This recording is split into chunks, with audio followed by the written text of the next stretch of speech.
Word. Good morning, it's Somewhere, and we're back in the Concellation 2020 Green Room. Joining us now is Brandon McKinney, the only person alive brave enough to draw Bruce Lee into a fight.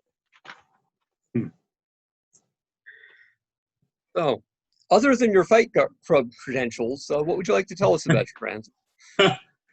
Hi, I'm Brandon, and I've been drawing comic books and storyboards most of my life now, the last 30 plus years, and I love telling stories with a sequence of images, so comic books and storyboards are kind of a perfect art form for me. And I've been really fortunate to be able to work on a lot of different properties,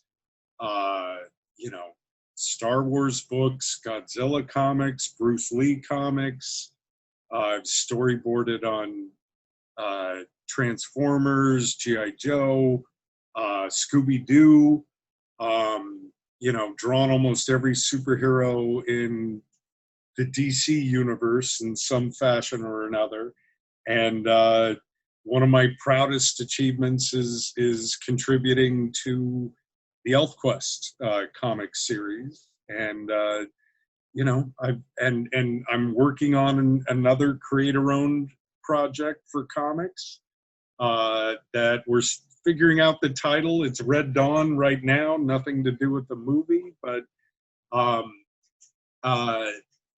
trying to pencil that in between doing my job of drawing pictures and raising my 4 kids. So that's kind of me in a nutshell.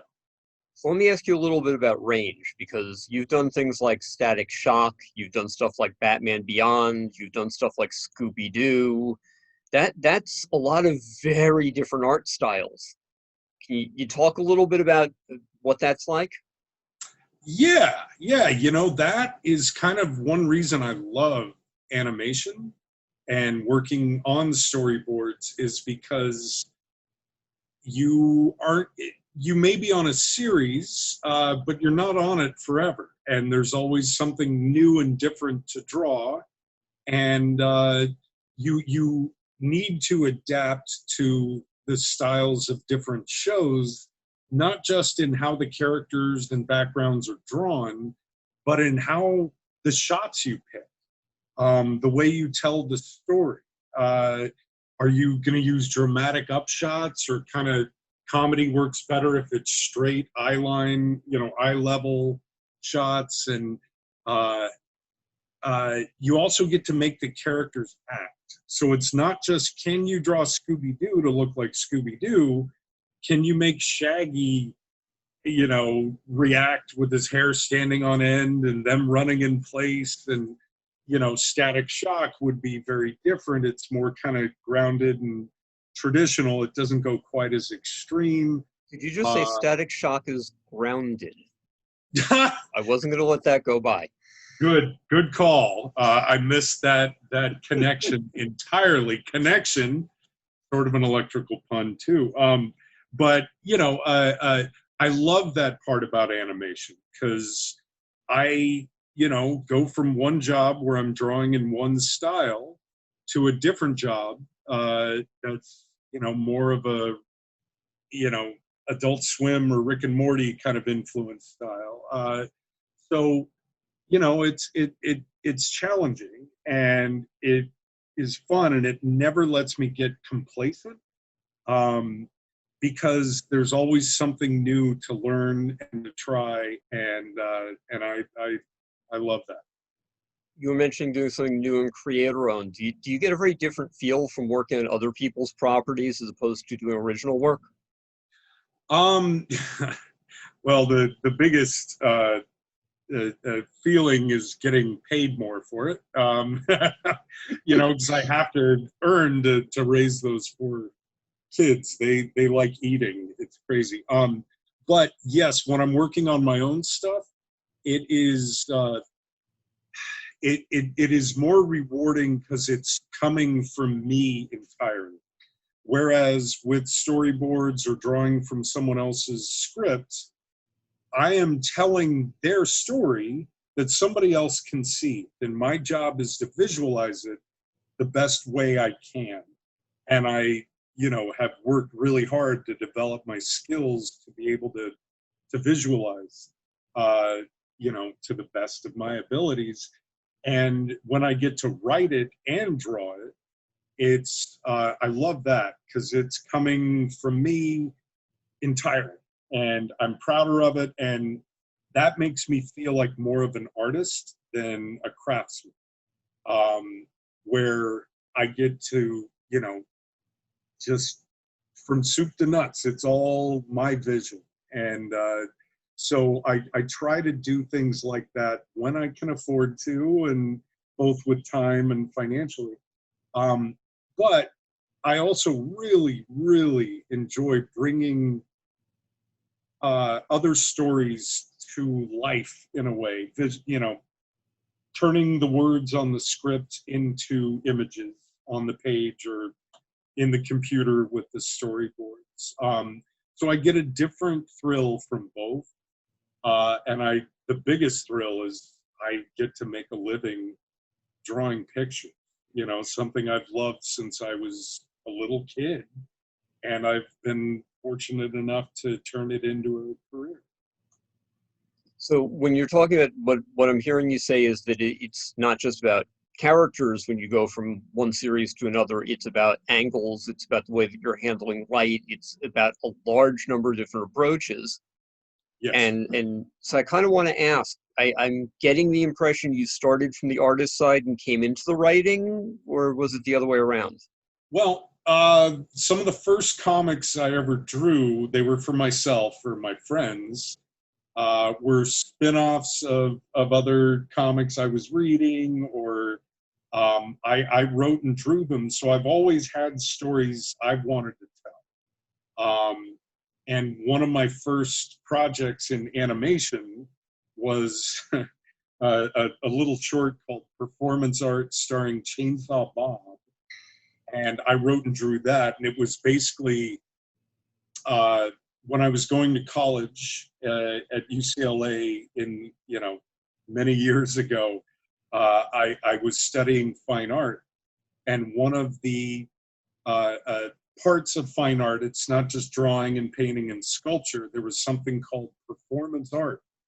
And it felt like you could do anything on a stage, call it art, and it was art. And so I'm like, what if some guy cut off people's arms with a chainsaw? You took a character from a horror movie like Jason from Friday the 13th or Freddy Krueger. What if they did that bloody, gory stuff on a stage and went, but it's art? And the art community embraced that. And it was sort of me spoofing horror films, the art critic community, and so that came from me. I don't know what part of me that came from, but that my beginnings were creating my own stories. But I don't know. I didn't chase my vision, and trying to make that my career as much as wanting to play with other companies or other people's toys, and very early on in my comics career is when I got connected with Wendy and Richard Peeney, and they, I think some of my animation experience of learning to draw characters how they were initially envisioned, I tried to imitate Wendy's style, especially on the elves, as closely as I could. Not just how they're drawn, their facial structure, their acting, their costumes, but how she told the story on the comic page, and it seemed to click. And we had many years where I got to help tell the ElfQuest story. The biggest series I worked with them on was one called Shards, and it had Cutter and a lot of the main cast of characters Uh, basically, their crystal palace is destroyed, and much of it is captured by this evil human named Grummel Jin, and he lives up on top of a castle on a big hill surrounded by this medieval city. And so a lot of the series was Cutter leading the elves up this hill to recover their palace. And so I got to take Cutter on that part of his journey, and that's been one of my biggest honors in comics. Can absolutely imagine. The interesting thing of taking Wendy as a role model that way is that she's fused so many different styles there. So if you're learning her style, you're learning certain pieces of anime, you're learning certain pieces of traditional comic art design, you're learning a lot of different methodologies, because what she's done is very, very blended compared to what a lot of other people do. She's kind of drawing in all the lines as opposed to just one set or another.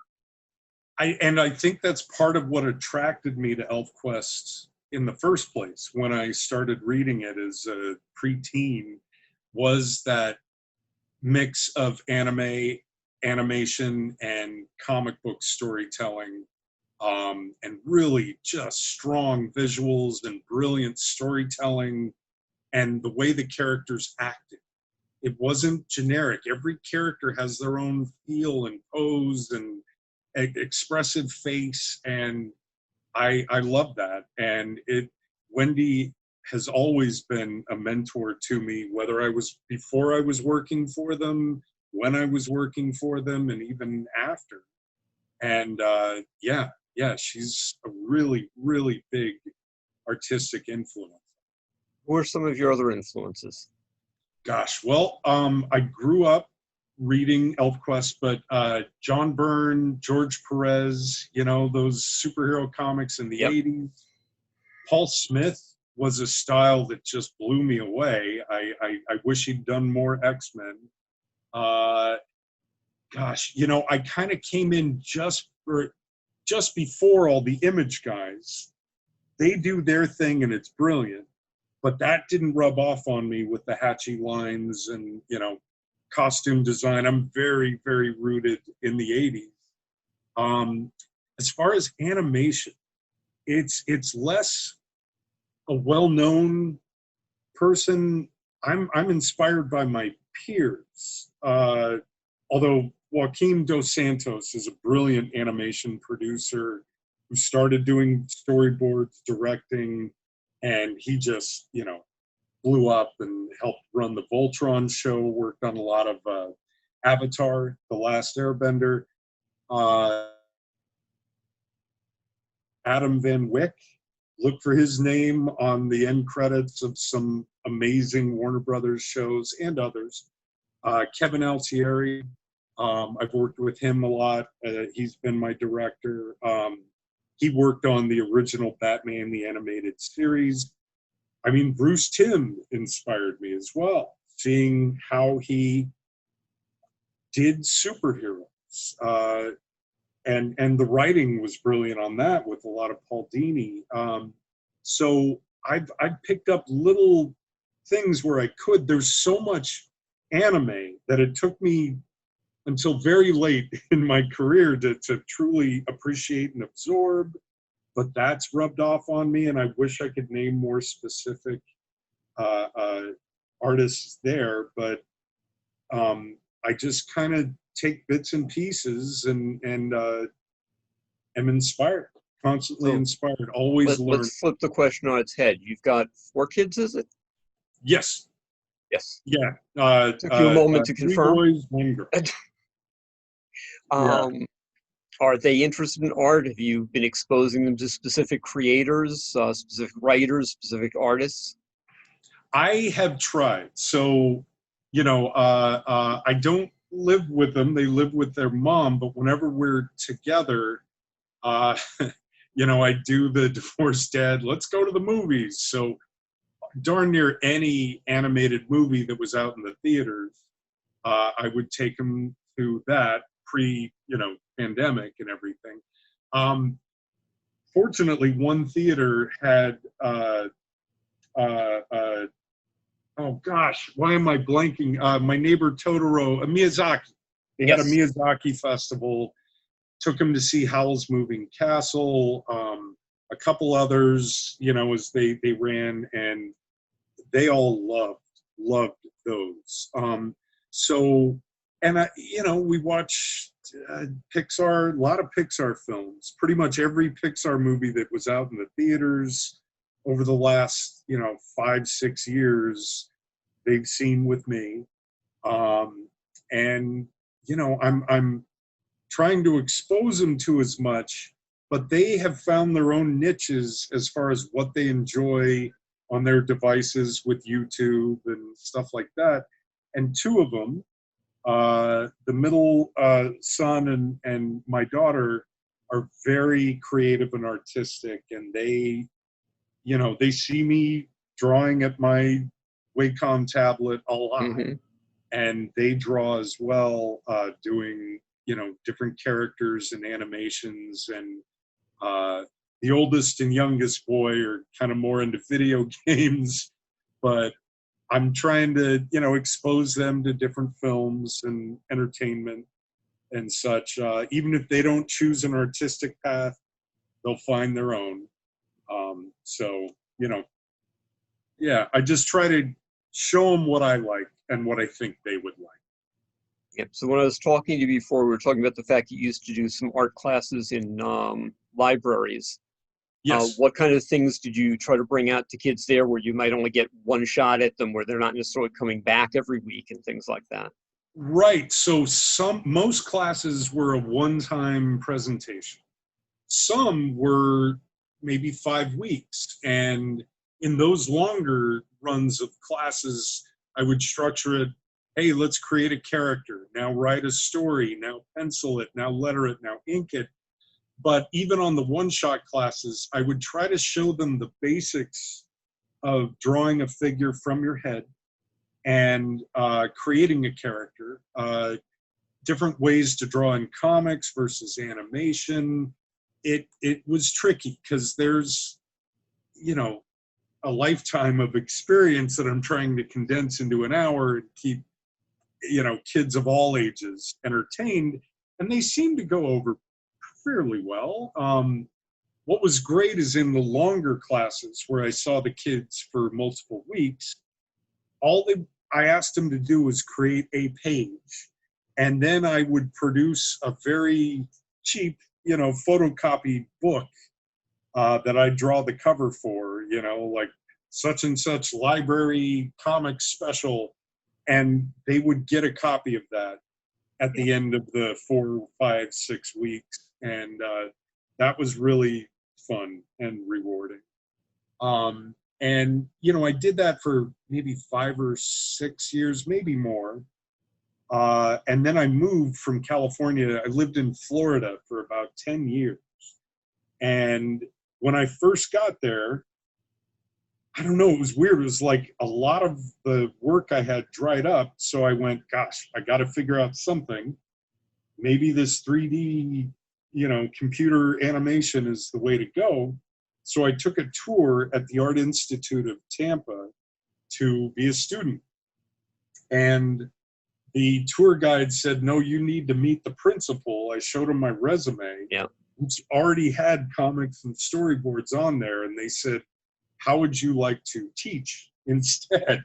So for 5, almost 6 years, I was the storyboard teacher for the animation students and the film students.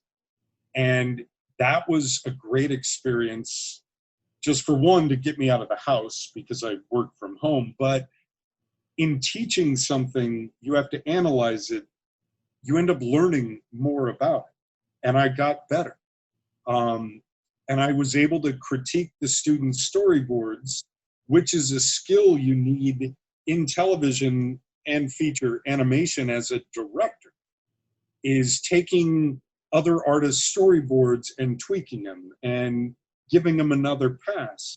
So that experience really helped when I was able to move back to Los Angeles and work in the office with my peers, in animation, and I got the opportunity to direct some shorts for DC Superhero Girls and a couple of episodes of the Harley Quinn animated series that is out on DC Universe and HBO Max right now. Is that the newest thing you've been working on, the Harlequin stuff? I've had a few other gigs since then. The boards actually ended about a year ago. And the series is all done and out streaming now. Since then, it's been a couple more Scooby-Doo direct-to-video movies, a few DC showcase shorts. I'm not sure what's been announced and what hasn't, but just look for Scooby-Doo in the next year. Odds are I had some hand in it. And that's always the tricky part with these animated shows. What I'm working on right now, I don't know if I'm supposed to say, or if I'm breaking some NDA, so I try to... Let's try not to get you into trouble. Yeah. I've been working for Warner Brothers straight, nonstop for the last 5 or 6 years. So can you give us an idea of how long the process is from the story generation, the storyboards, all the way through to something actually makes it on air or makes it to a theater? Yeah, I would say it's over a year from script to premiering on television. The script will get knocked around for a few weeks. Characters and backgrounds have to be designed kind of at the same time. Then they give it to the board artists. And on a television series, each episode you get about 6 weeks to do a rough pass.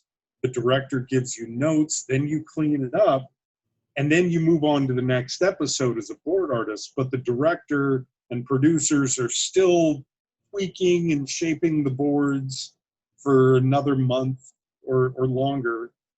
And then it gets shipped overseas, and it can take 6 months. So maybe I'm adding up all the time, maybe less than a year in some cases. But it takes about 6 months to get it animated, sent back, and then you're still doing fixes and tweaks and such, and mixing the sound and adding effects. So yeah, it's about 12 months from script to premiere. And so there are a ton of shows being worked on right now that people may not have heard of, or it may be the next season of their favorite show. But it's not quite as quick as maybe a comic would be. A comic you can get from script to in stores in a few months. Well, with a comic, the storyboard is actually kind of the final product in a lot of ways. That's the biggest difference. Is not many people have seen the shots I've conceived in my head. They haven't seen the drawings I've done, because storyboards are more like they're an instruction manual for the overseas animators to do all the in-betweens on and color and paint, and we do a black and white version of it that almost is key poses of animation. They do all the real tough work. I'm trying to think. I'm sort of putting together a site where I can show off what my animatics look like, or the storyboards I've generated. That would be very exciting. I'd really like to see that. Yeah, I guess I should, just for, to promote myself a little bit. And I've got to make sure. You usually want a show to have aired before you can show the storyboards for it. So, and plus I'm very self-critical. So whatever I finished a year ago, I'm like, that was pretty good, but man, this stuff I'm doing now is even better. Yeah. So yeah, I've got to find stuff I still enjoy and put that out on a site somewhere. So if you had to pick a most fun project you've worked on because of the people, because of the reception it got, for whatever the reason is that it was fun for you, What was the more fun stuff? What was the less fun? I'm not going to ask you about the less fun stuff. Let's do it. Right. Well, I can say in animation for sure, the Harley Quinn show was one of the best animation experiences I've ever had. Everybody up and down the staff, from production to the writers to, you know, the directors, the producers, just we all clicked really, really well. And my boards seemed to work really well on that show. I got a chance to direct, you know, something I've always wanted to try. And I got to help bring this show, you know, I was one of many, many people, but I felt like I contributed. And just, you know, I miss the people I was working with on that show. Because as with every show, a season ends or the show ends, everybody moves off to different jobs. You may see some of them again on a future job, but you never get that crew, you know? And yeah, just there were That some of very the weird, magical, temporary family. exactly. And that is also one of the fun and painful things about animation. You may hit a great crew, your next crew could be fine, you know, but no, I've worked with a ton of great crews, but the combination of the team and the show we made, it's rare I watch an animatic of a whole episode and laugh out loud. And I was dying on some of the Harley Quinn shows. It's very irreverent. It's for grown-ups. It's got curse words and violence, and it hit the sweet spot of what I like to draw, and that was really fun. And you know, as far as comics go, I'll go back to the Peonies. I've never worked as closely uh, collaborating on telling a story in comics as I had with Wendy and Richard. They allowed me to take some of their characters, and I got to write them on a series called Rogue's Curse with the characters Grayek, Ekwar, and Winnowill, who is one of the greatest villains ever. Yeah. Oh, and yeah, and I got to put words in her mouth. You know, that was amazing that they gave me that honor. And you know, I've had a lot of great jobs, great people. Those are the two highlights in comics and in animation. very, very cool. It sounds Yeah. like you've had some very excellent experiences. I'm glad you took some time to share some of them with us. Danny! Danny! And with that, we've made it to the end of the show before the show that will never start.